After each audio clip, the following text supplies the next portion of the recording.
Joining me are Damien Coorey, a corporate communications consultant and host of his own video podcast, The Other Side, and Stephen Chavura, an author and senior lecturer in history at Campion College, teaching Western civilization.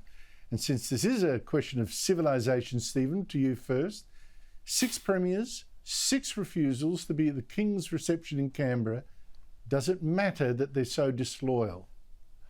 I think this is highly embarrassing. The British Monarchy is one of the oldest surviving institutions in human history.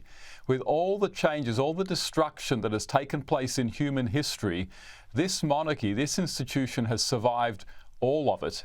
It oversaw the settlement of this great country.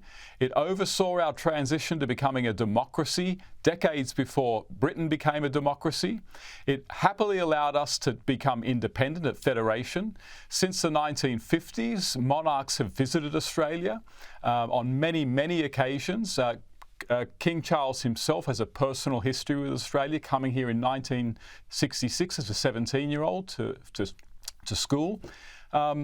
It's incredibly embarrassing that our premiers would not go and see our king, who is part of an institution that is intrinsic to our heritage. So I actually think it's a rather shameful and embarrassing episode in our cultural life at the moment.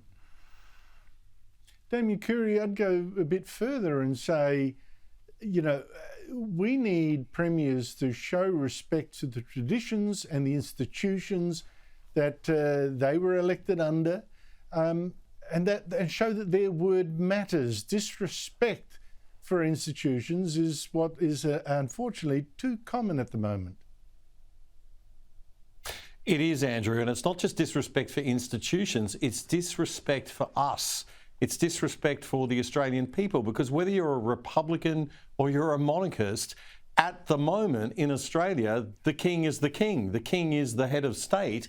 And we need to pay respect to that until we have a republic referendum.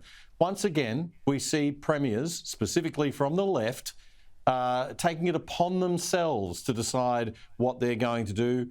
They ignored the voice vote. They're doing their own thing with their own voice programs type things, happening all over the states.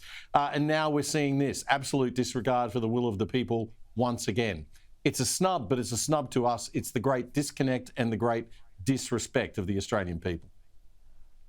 I think they forget that they've got their private views, they've got that, and they can campaign on them all they like, but this is the institution that we have now, sanctioned by the vote of the Australians. They pay respect to that or just give up their commissions.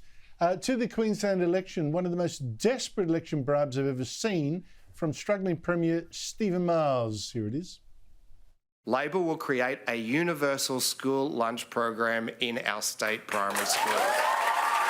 With the Labor crowd eating it up. That's free lunches for all students, whether rich or poor, although not for students in private schools, Christian schools.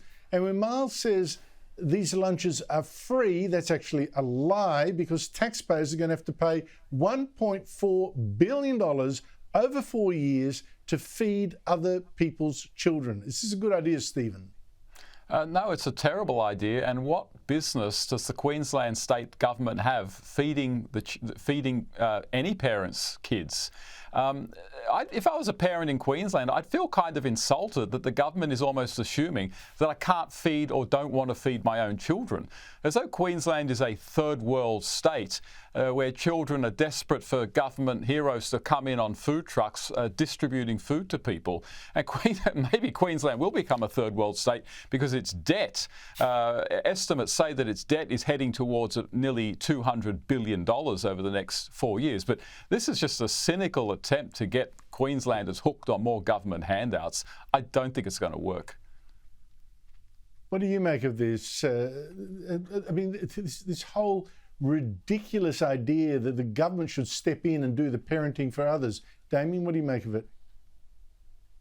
Yeah, it's absurd. And once again, it's the arrogance of left-wing governments, right? I mean, this is socialism. They think that they can run everything better than anybody who's actually in the business can. And we had the School Principals Association coming out and saying, hang on a minute, if you've got $1.4 billion to throw around, how about you give it to us to manage, because we actually know how to run schools and what to do with it. But no, this is just more, look, it's just a stunt. It's an election stunt. They're trying to copy everything. It was Greens policy in 2021. And they're trying to copy all the Greens policy in order to capture some of the Greens vote. It's just ridiculous stuff. I mean, we've got 50-cent public transport, we've got $1,000 energy bill rebates, 20% off rego, free kindy, free TAFE, all of this, and now this nonsense coming from a government that's $130 billion with a B dollars in debt and heading to $188 billion debt in 2027. It's not taxpayers paying for this, it's our kids in the future paying for it, the young, and I hope they wake up to it and realise that this is what you get when you vote Green or Labor. Enjoy your free lunch, because you'll actually have to pay for it when you're adults.